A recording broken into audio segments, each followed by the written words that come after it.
And South Korean President Moon Jae-in has been quick to share the outcome of the inter-Korean summit. He talked with U.S. President Donald Trump last night and Japanese Prime Minister Shinzo Abe this morning. Now, Oh Jung-hee is on the line for us with more. Jung-hee, do fill us in, please. Good evening, Devin. South Korea's presidential office confirmed this morning that President Moon Jae-in spoke with President Trump last night for 1 hour and 15 minutes. President Trump first congratulated President Moon on the successful inter-Korean summit and said it represents significant progress in Seoul-Pyongyang relations.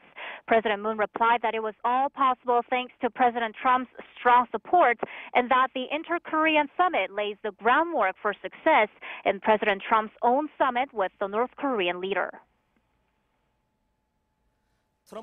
President Trump said it's very good news for not only the two Koreas but for the whole world that they reaffirmed the goal of achieving a nuclear-free Korean peninsula through complete denuclearization. The leaders reaffirmed that their governments will continue to coordinate closely to achieve the complete denuclearization of the Korean peninsula.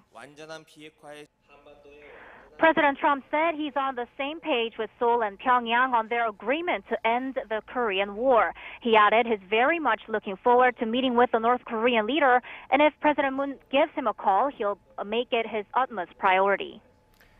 Right. Well, Jung-hee, it's been phone call after phone call from South Korea to other countries to let them know what happened in the summit, also to talk about plans going forward. What about the call with Prime Minister Abe?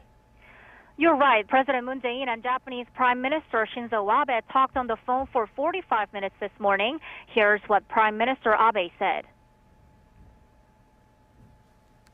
Prime Minister Abe praised the fact that the leaders of South and North Korea reaffirmed the goal of complete denuclearization on the Korean peninsula through the Panmunjom Declaration. He said that North Korea's moves are especially forward-looking and hopes the declaration leads to specific actions.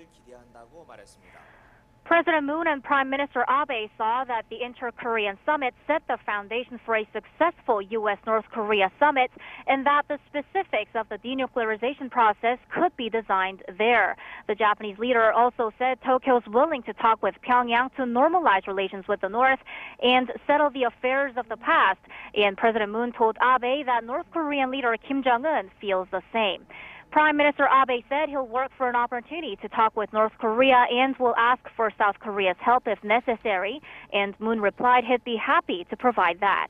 Prime Minister Abe also said he appreciated Seoul sending National Intelligence Service Chief Seo-hoon over to Japan to explain the outcome of inter-Korean summits. Seo met with Abe at his office in Tokyo on Sunday after the leaders' phone conversation to explain the outcome of the summit and future plans. He delivered President Moon's hope for close coordination with Japan and agreed with Abe that denuclearization has to be achieved in a peaceful manner. Back to you, Devin.